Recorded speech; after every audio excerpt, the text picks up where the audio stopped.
Hello, hello, hello, hello. Welcome to Miss Hope's Reading Hour. I apologize for my tardiness. I said that I would be here at 6 o'clock. But, just getting outside, I had to find my off spray because I did not want to get bit up by the mosquitoes and things out in the yard. But I am so glad to be here with you all. Oh my God. So this is my first time doing this without a microphone. I don't have my trusty microphone, so please do let me know. Please do let me know if you can hear me well. But I am so glad to be back with you all. Oh my gosh. So, I feel like this has been the longest we have not been together. I feel like this has been the longest, okay? Hello, hi. I feel like this has been the longest we haven't been together. Whew, the technical difficulties were happening because Miss Hope's computer was very old and she needed a new one. And ta-da! I have a new one. You can't really hear anything? Oh my goodness, no. Okay, wait a minute. Let me do this. Here now. Hear me?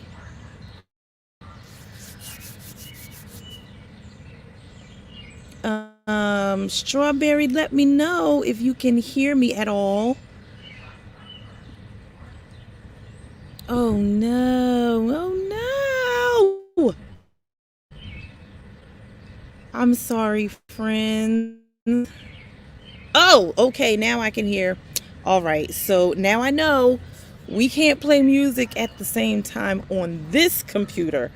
And I'm going to need an adapter so that the trusty microphone can come back. But I have a different kind of computer that won't, let me hook it up. So unfortunately, no music today, but we do have some great books. I'm so glad to be back with you all again. How has your summer been so far? Okay, what you been doing? Have you been going to camp? You've been taking trips? What have you been doing?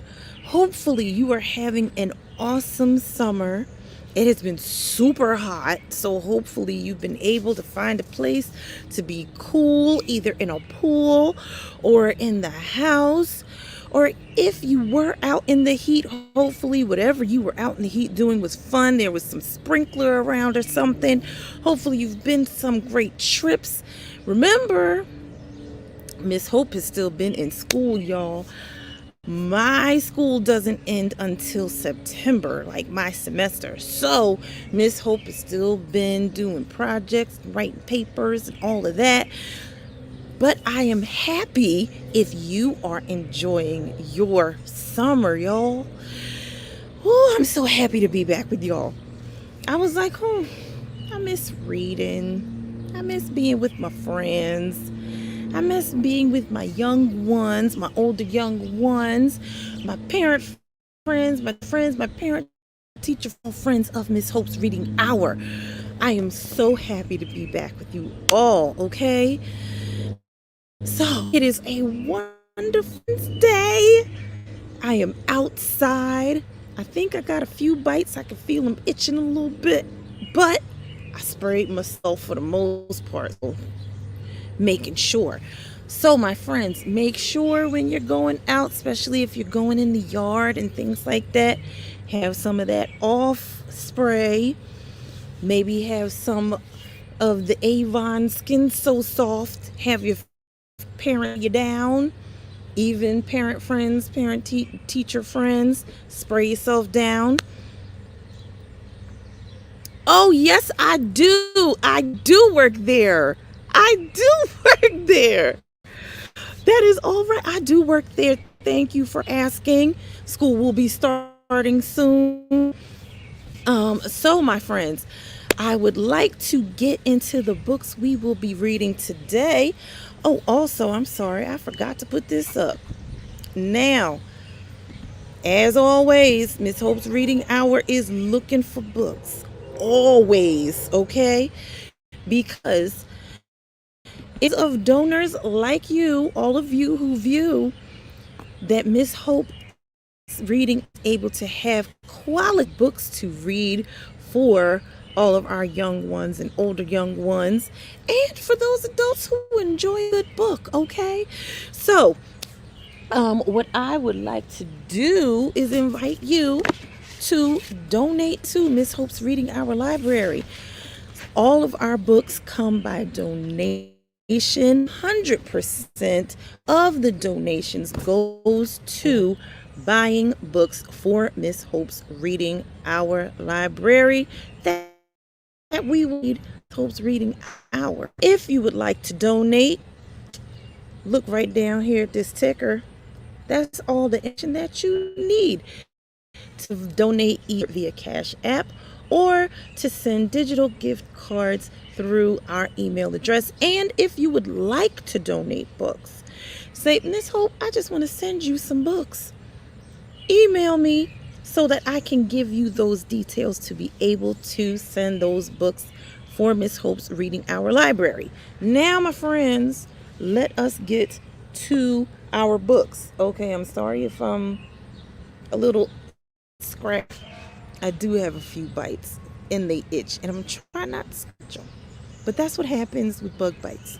Anywho, it is the summertime. And in the summer, where are people most of the time? They are in water or they're at the beach. They're eating most of the time.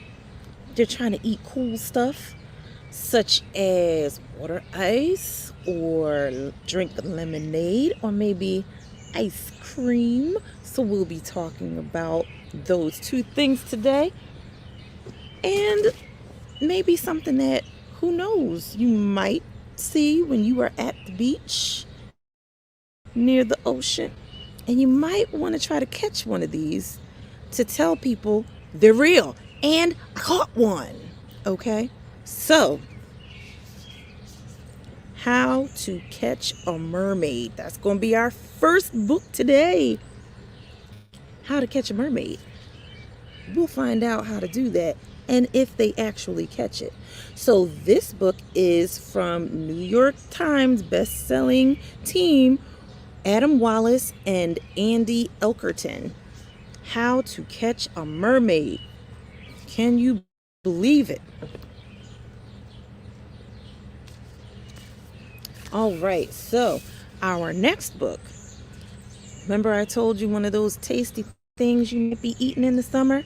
Ice cream. So we're going to read this book today. It is called Saffron Ice Cream. And this book is by, hopefully I say this right, because you know Miss Hope does not like butchering people's names. Rashin or Rasheen. Okay.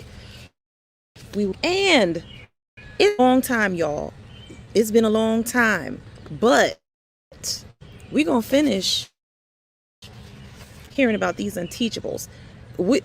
I'll give an overview of what was going on with these unteachables, all the stuff that had happened before our unfortunate break because of my technical difficulties.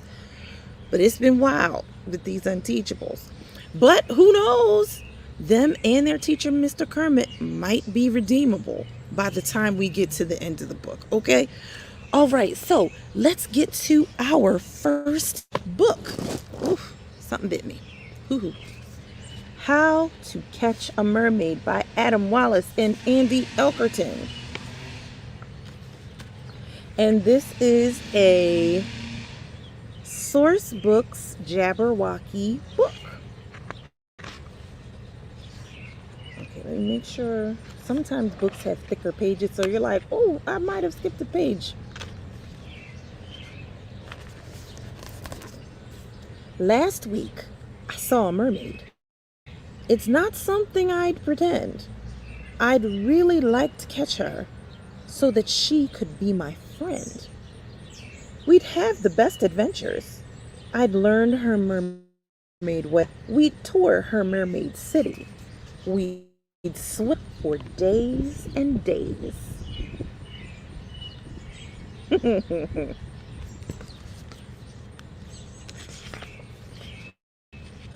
Hey, you two, come follow me. I need you on my team. The water's where we in our mermaid catching scheme.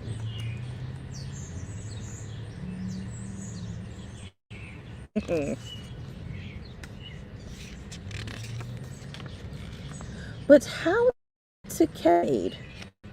You don't learn this in school. We'll need to build a gentle trap and start near the tide pool.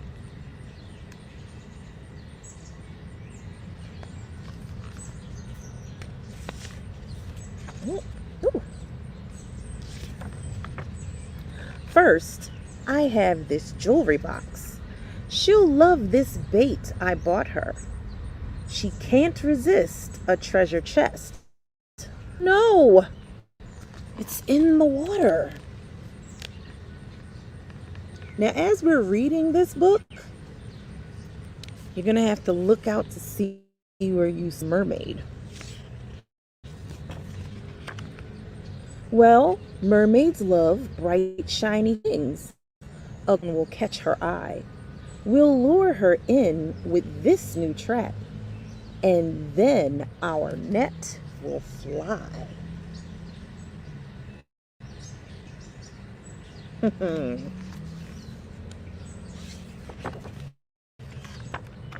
Her seaweed lasso. Wait a minute, let me see. I think I skipped a page. Oh no. Her seaweed lasso snatched the crown. We'll need a different plan. Let's put a sparkly necklace down inside a giant clam. Oh, now that seems like a good idea. But if she gets caught in the giant clam, how are you going to get her out? She hitched the necklace with a rock to stop the clam from snapping. Now she has another prize. We need some better trapping.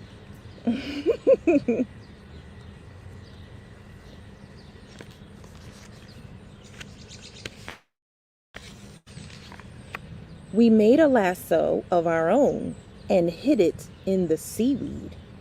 She swam too fast for us to catch. Oh, when will we succeed?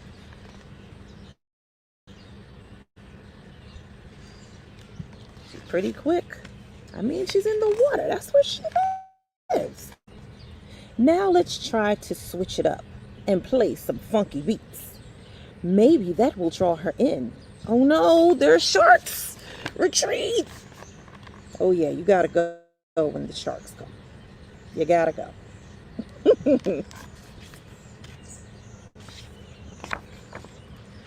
We escaped from all the sharks. That was a scary scene. But now we get to up our game with this cool submarine. Well, they're pulling out all the stops.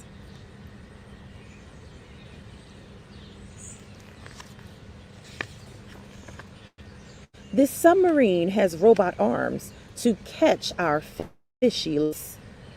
But this mermaid can't be caught. She really is too fast. Told you she's in her habitat. She's in the water. It's time to pull out all the stops. We have to be quite sneaky. But she heard our trap from far away. That treasure chest was creaky. Oh, they tried with another treasure chest. But it's kind of old, so it made a lot of noise. Oh no, look out, the sharks are back. We're doomed. What can we do? We used up all our trap and bait without some help. We're through. Uh-oh. And they look hungry. Gotta get away.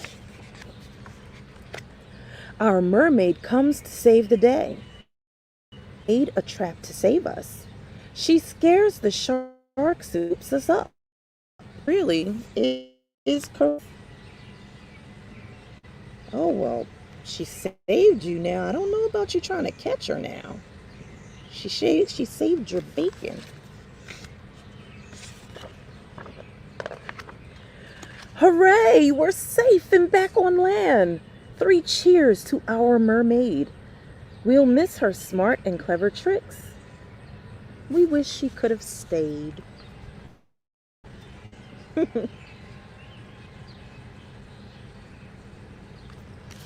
Thank goodness they didn't catch her.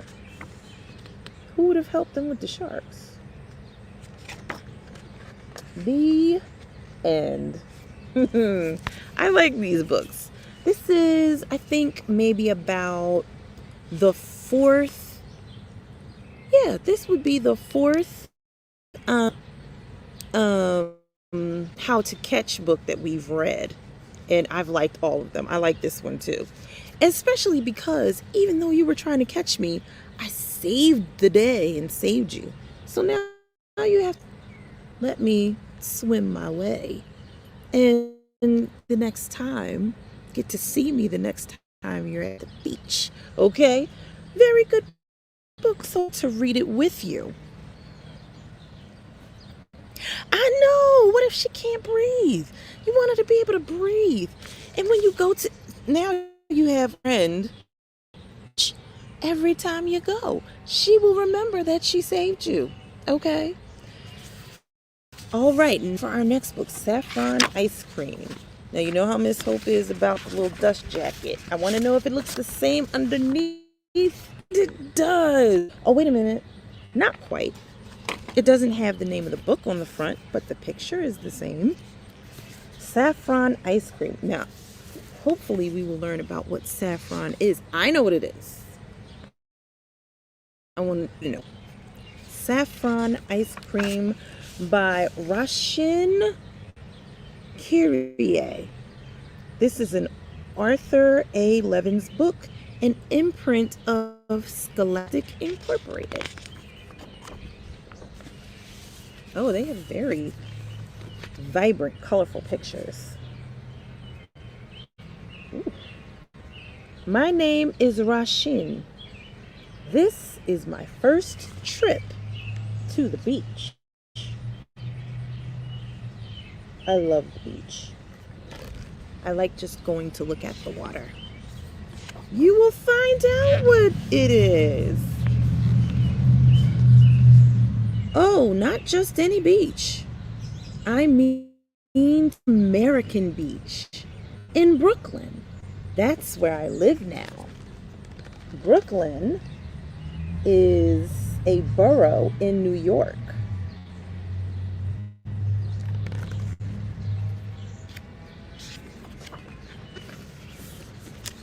When I lived in Iran, we used to drive to the Caspian Sea to swim. Very early in the morning, my mom would mix together wheat, turkey, sugar, and cinnamon to make halim for breakfast.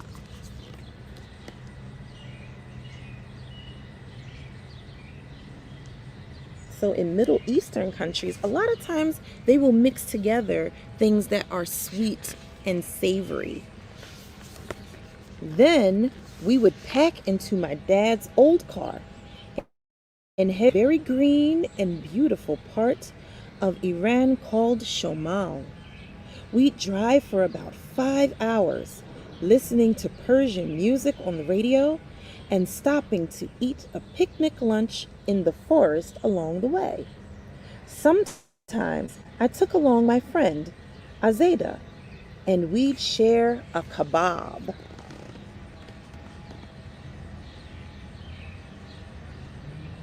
So kebabs are like meat on a stick. Sometimes it's meat and vegetables.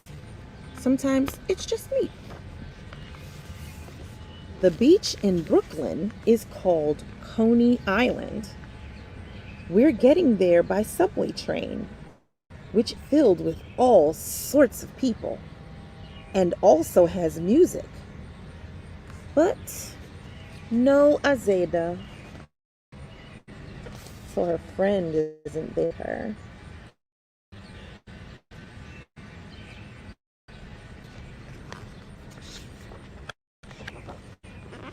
In Iran, the Caspian Sea looks endless, blue and beautiful. How will the sea look in Brooklyn?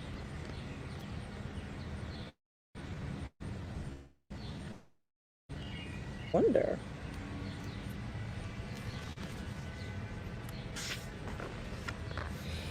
In some parts of the Caspian Beach, there are beach rules, so I knew what was allowed.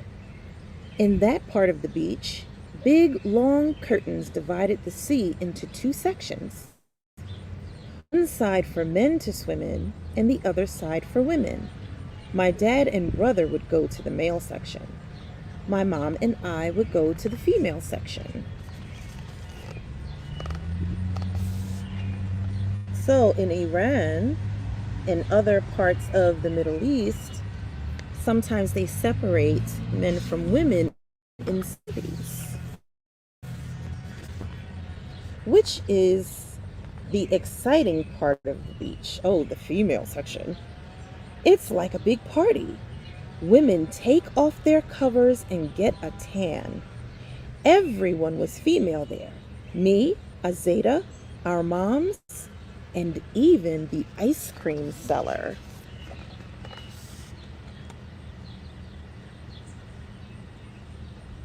I wonder if they had as much fun on their side of the beach.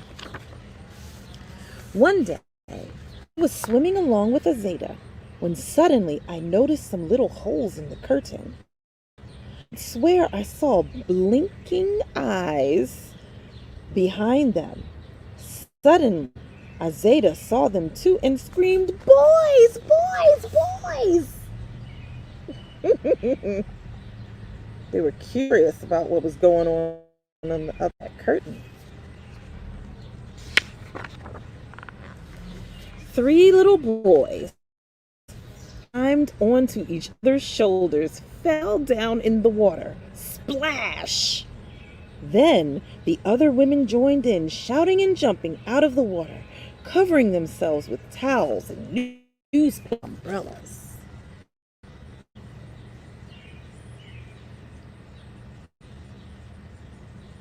So in their culture, only the males in their family could see them without their coverings on. The Islamic beach guards ran to fix the holes in the curtain. It was chaos, but it was fun. Will it be fun in Brooklyn too? That is a good question. We will have to see.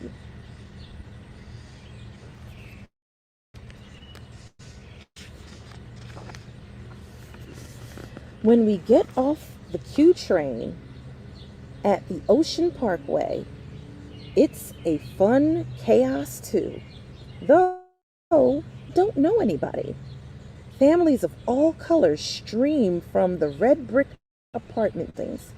The sidewalk vibrates with music, and kids chase each other. Yeah, all that stuff happens at the beach. Sounds like fun chaos to me. A block from the beach, my mother points to a truck with a window. Small line of kids jumping up and down. "Look, Rashim," says my mother. "An ice cream seller, just like back home." I guess they sell ice cream all over the world, huh?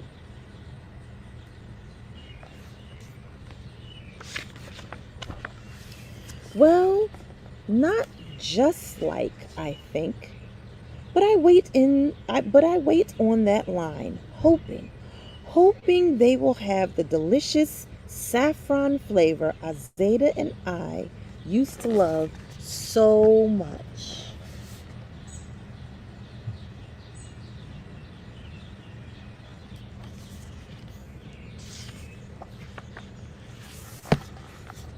No, sweetheart, says the lady in the truck window. No, Saffron. Would you like something else? I can't help it. I start to cry. I miss the Caspian Sea. I miss Azeda. I miss everything. Hey, kid, try Chocolate Crunch. That's my favorite, says a sweet-faced girl with brown skin and a bright orange shirt. She is smiling, so I smile too, and I feel a little better.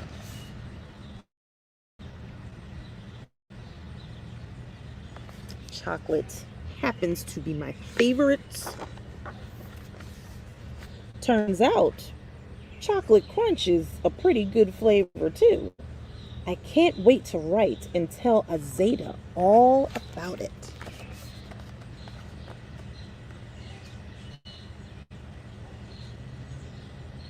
Yeah, Chocolate Crunch sounds delicious. But first, we get to the beach, and my family spreads out blankets all together, men and women. The beach is so wide and covered with umbrellas and blankets. But there, not so far, is the girl I met at the ice cream truck. And she waves at me.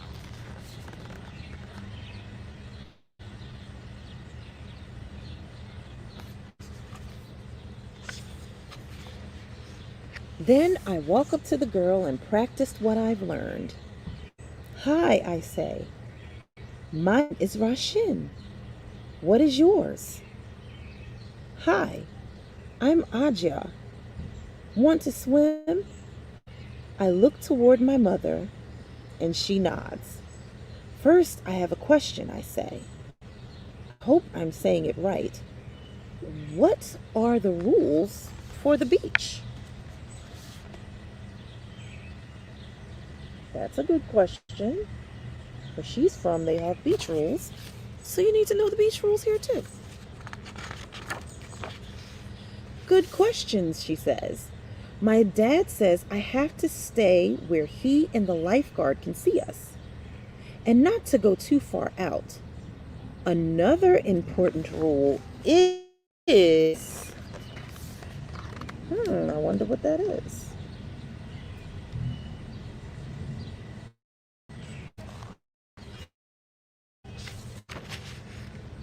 To have fun. I'm sure there are other beach rules to learn, but that seems like a good place to start.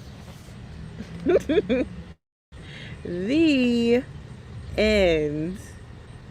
Oh, how nice. I love this story. Now remember, I told you all, sometimes I've read a story before I've shared it with you, and sometimes I don't.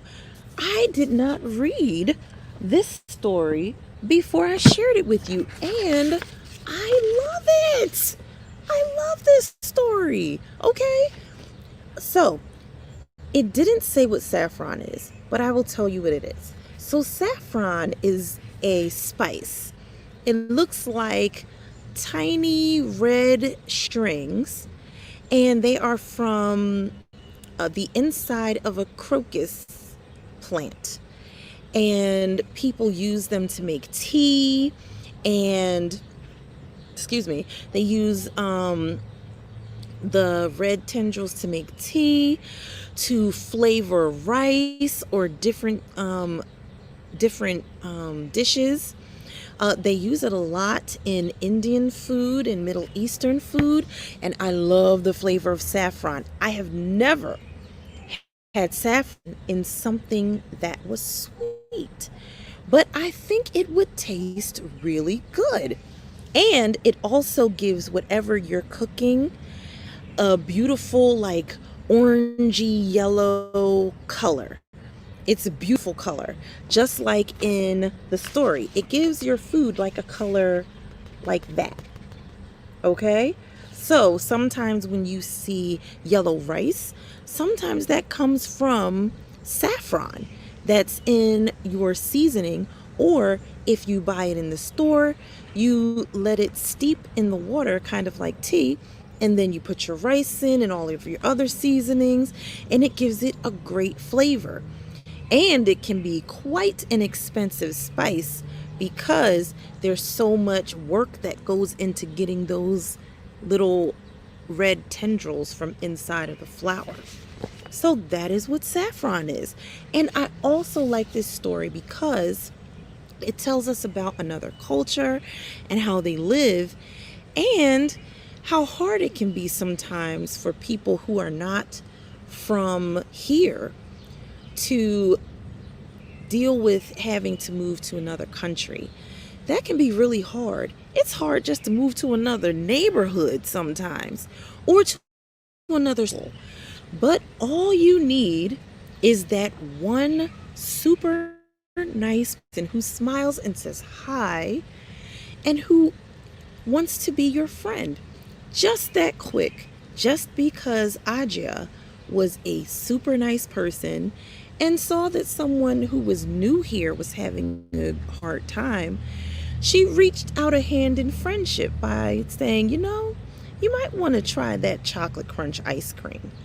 Then, when Rashin got to the beach, the little girl saw her and was like, hey, come here. All it takes to make a friend is to be welcoming and to understand, sometimes it's hard to get to know new people. And if you can tell, especially since school is about to start up again, you see someone who is new to your school and they don't know anyone, maybe you can reach out that hand of friendship too.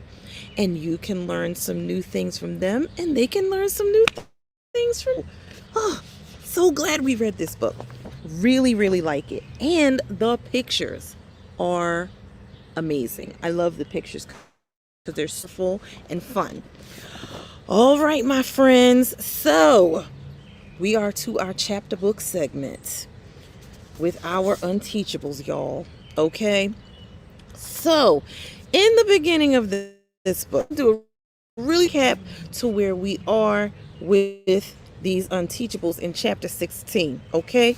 So at the beginning of the book, the new girl, Kiana, she comes to school.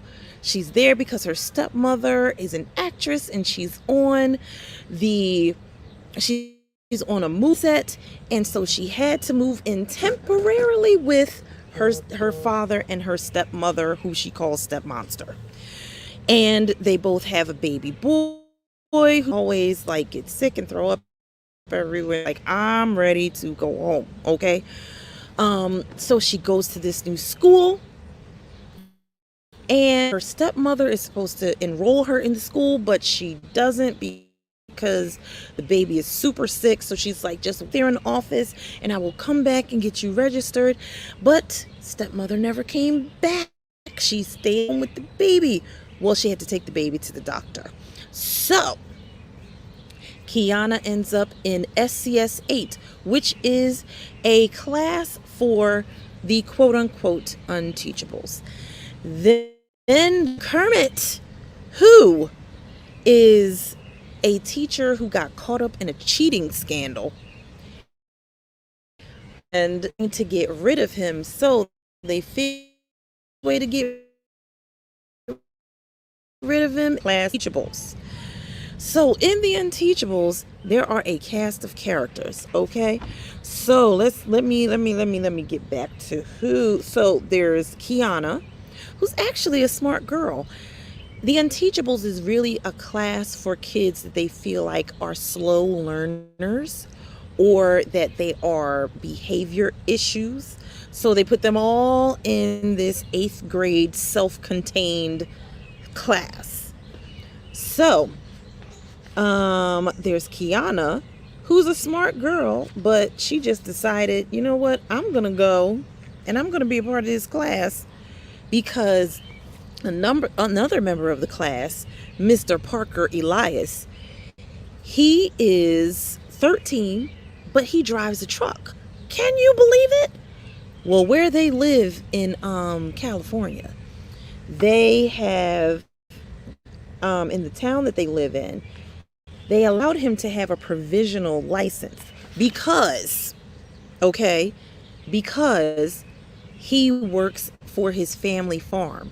And while his parents are working the farm, some go and deliver the produce to the different stores. That's Parker. And he takes his grandmother, who is dealing with some Alzheimer's disease, he takes her to the senior center so that she doesn't get lost in trying to get there on her own, okay? Then, whew, but Mr. Parker Elias, he sees letters and things backwards. Like his words are all jumbled up because he might be dealing with some dyslexia.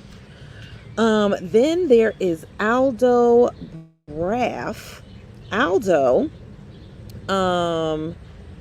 I think Aldo is the one that has some anger issues. So he gets like really upset really quickly. Okay? So that's why it's in Mr. Kermit's class. Then there is Mateo. Mateo, he loves everything superhero, fantasy. He speaks Klingon like people who are into Star Trek, all of that. What else? Then there is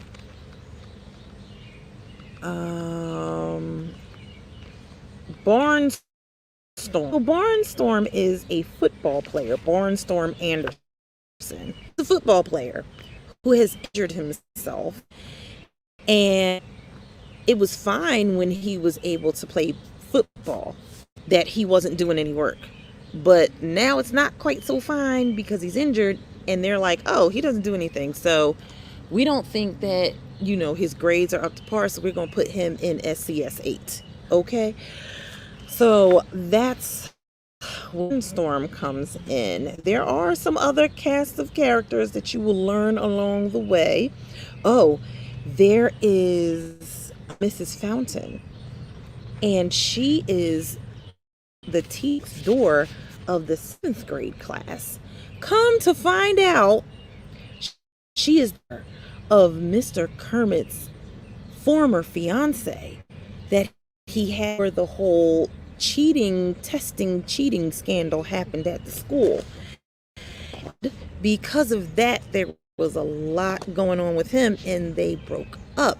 Come to find out, the teacher next door to him is her daughter. Okay, so where we are is that there was supposed to be a spirit week. And there are, I don't know if you've ever seen soccer games where they have these huge plastic horns called vuvuzelas. And Mr. Kermit hates the noise from those vuvuzelas. He has crushed several of them during Spirit. But the principal ordered hundreds of them. And because the kids are starting to become fond of Mr. who hasn't really been much of a teacher, but he has defended them to the school administration times. Because of that, the students are starting to like, wait a minute, I think he could be kind of likable. So they devised a plan when they saw that the vuvuzelas had been delivered to the school. They stole them, put them in Parker Elias's truck, took them down to the river, and they were going to dump them. But before they got to the river, Mrs. Fountain saw them out of Mr. Kermit's window because he didn't know where his students were.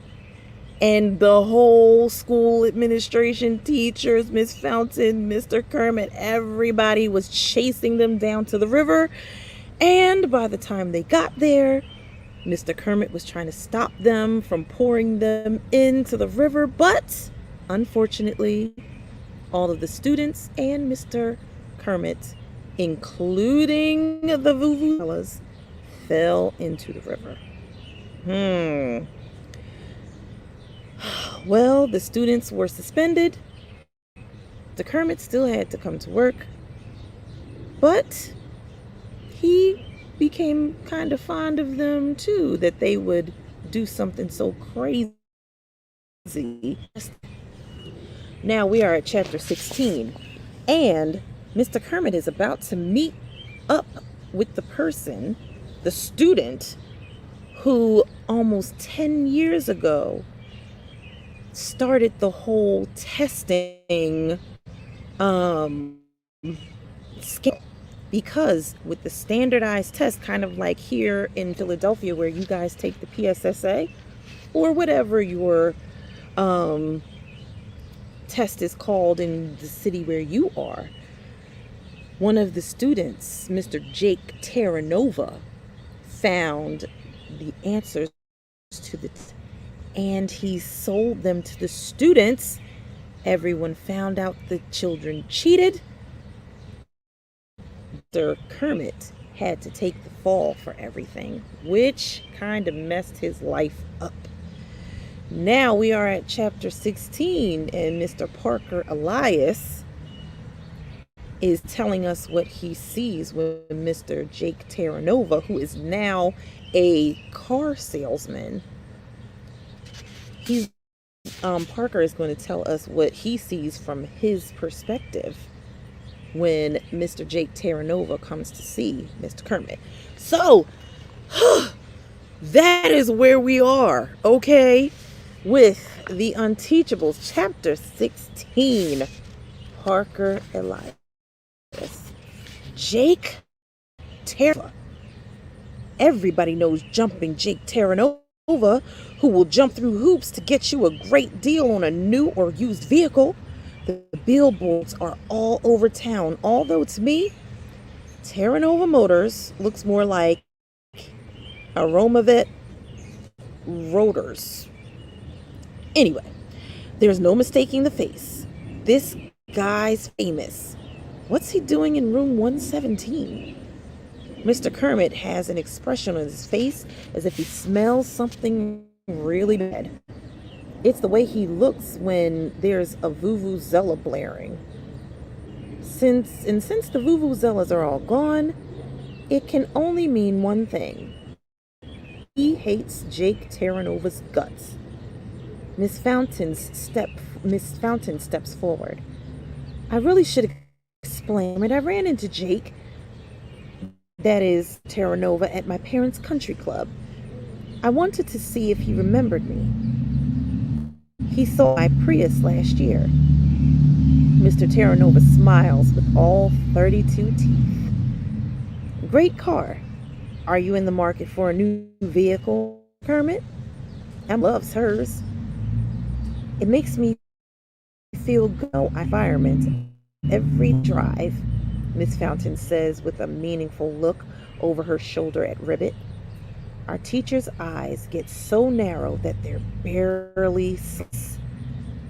Anyway, Miss Fountain goes on, we got to talking and your name came up, Mr. Kermit.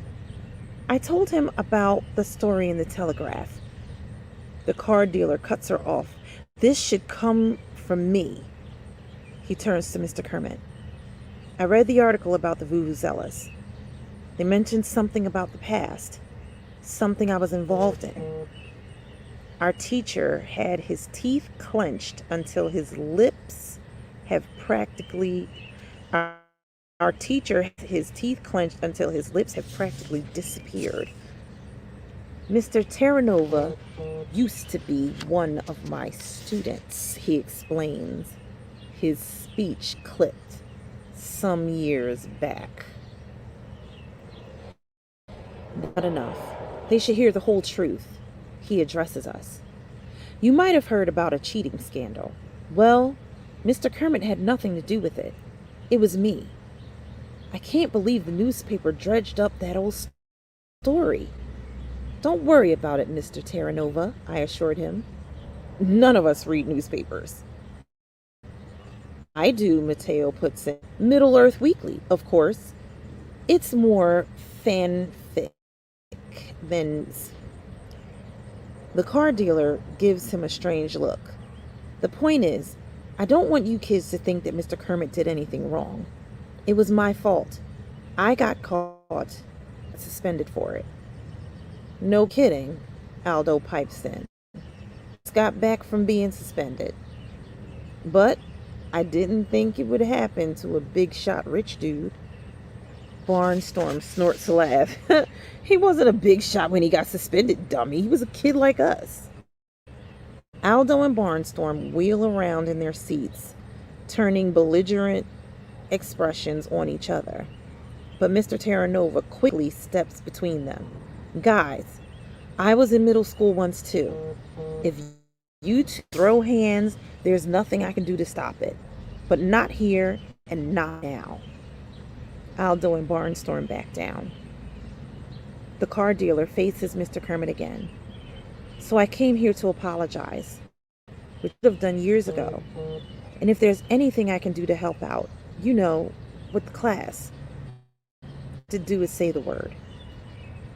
Thanks for your generous offer, Archie stiffly, but that won't be necessary. Of course we want your help, Miss Fountain exclaims. And it's pretty obvious this was her plan all along. Mr. Kermit's sour expression gets worse. I'm sure Nova wouldn't appreciate it if you and I went to his lot and tried to sell cars.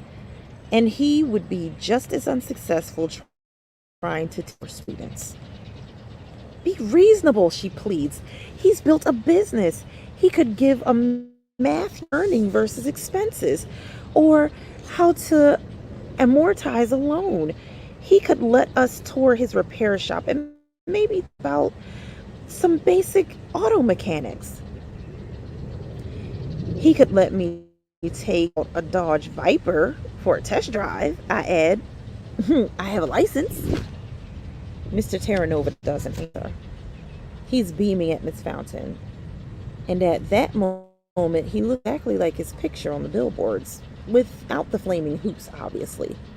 It's a date, he says, and Miss Fountain's cheeks get all red, even though it isn't really hot in the classroom.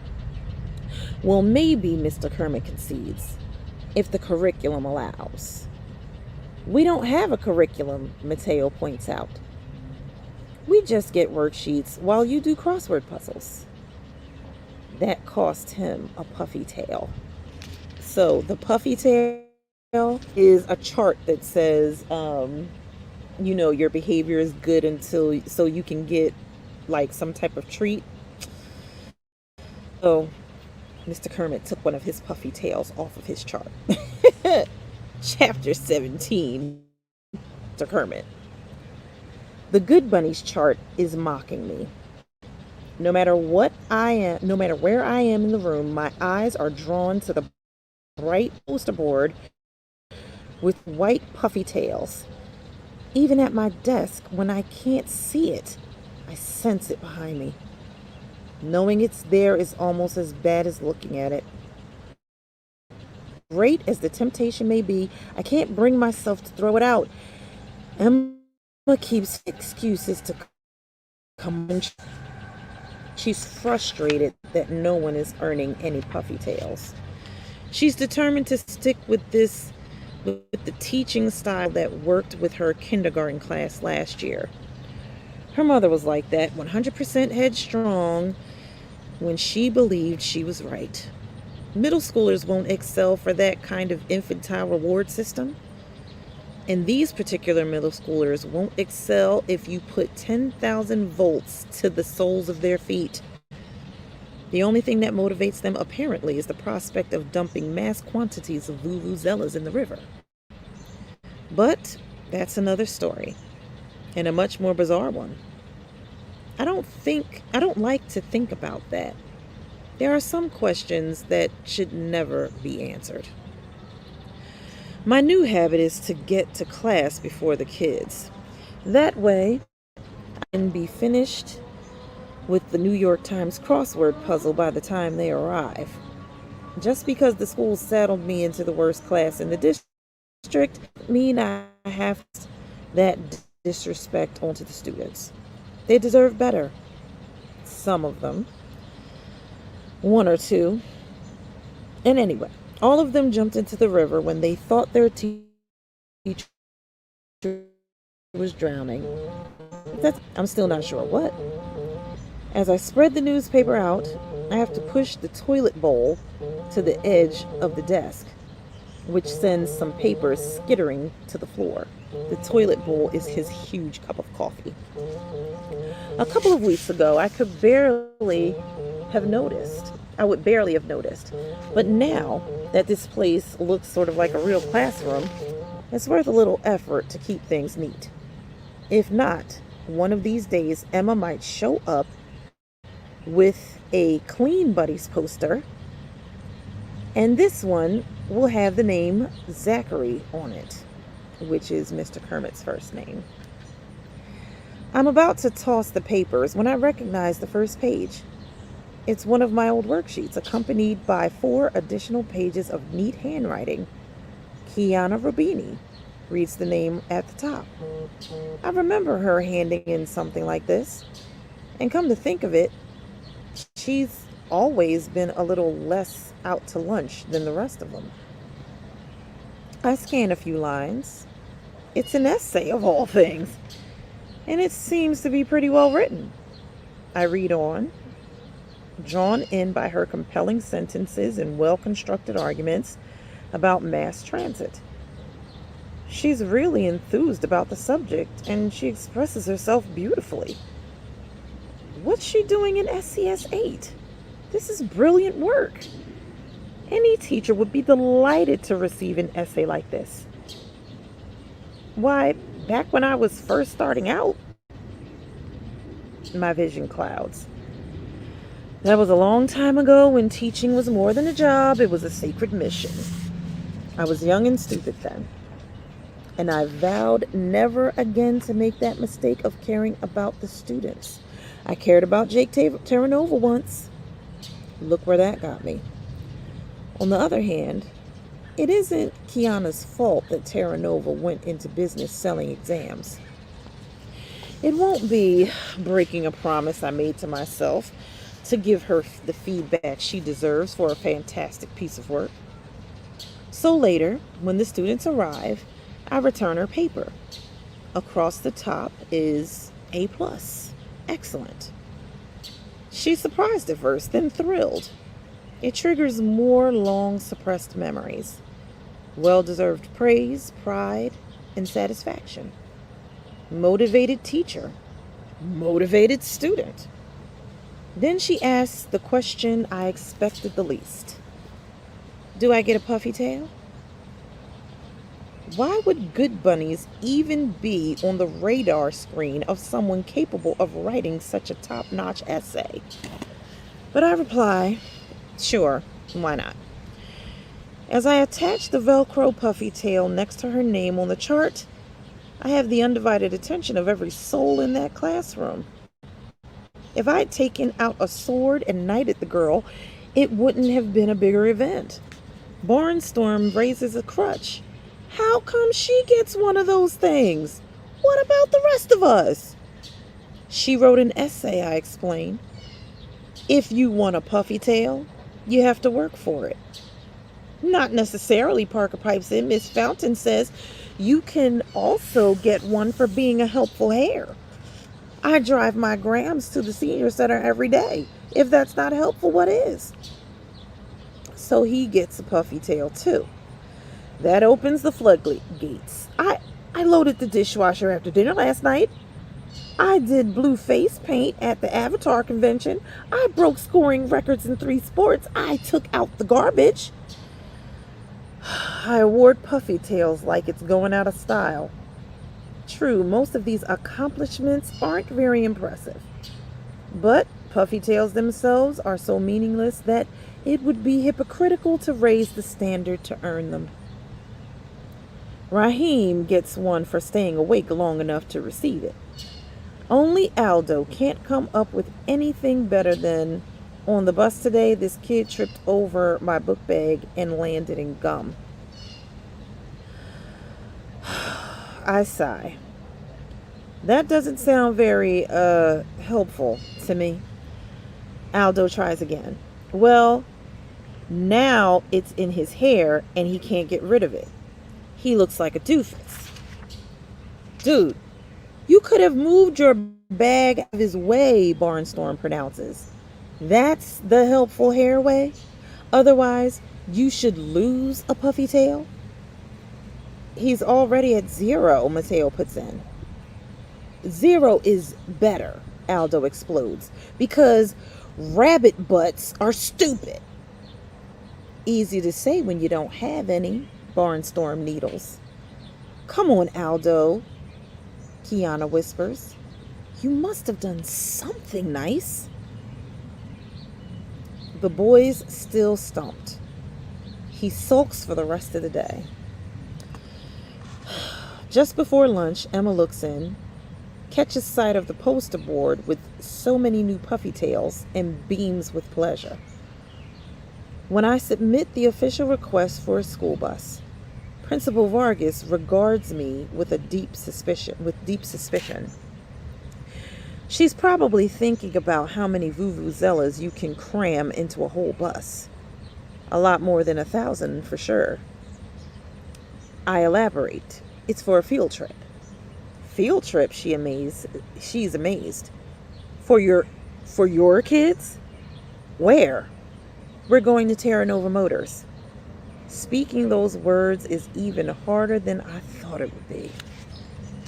We've been invited to tour the repair shop.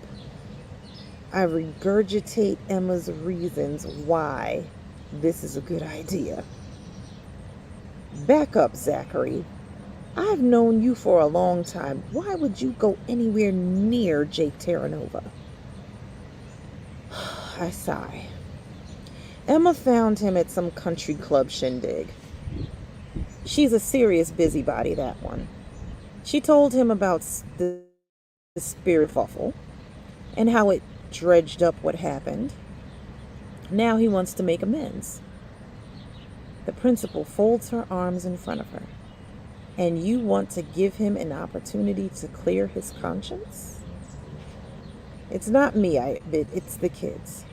They came alive when he walked in the room. They consider him some kind of celebrity. Listen, Christina, I know they're awful, but what we did to them is just as awful. Are we really going to keep them cooped up like prisoners until they can be the high school's headache? If there's a chance for them to have a real education, we have to take it. And if that means Jake Terranova, then so be it. Well, my friends, there we are. Mr. Terranova has come to apologize and make amends. We will stop right there. Oh, it feels so good to be back. Thank you. Thank you for the welcome back. It is so good to be back with you all, reading these awesome books. If you did not catch it from the beginning, you can always go back to the Facebook group, Miss Hope's Reading Hour, or the YouTube channel for Miss Hope's Reading Hour, or the Instagram page with Miss Hope's Reading Hour, and watch the replay, okay? Well, my friends, with all that being said, I am so glad to have been back with you all, and I look forward to seeing you on a fabulous Friday, okay? Until then, my friends, I will see you next time, right back here on Miss Hope's Reading Hour. Bye for now.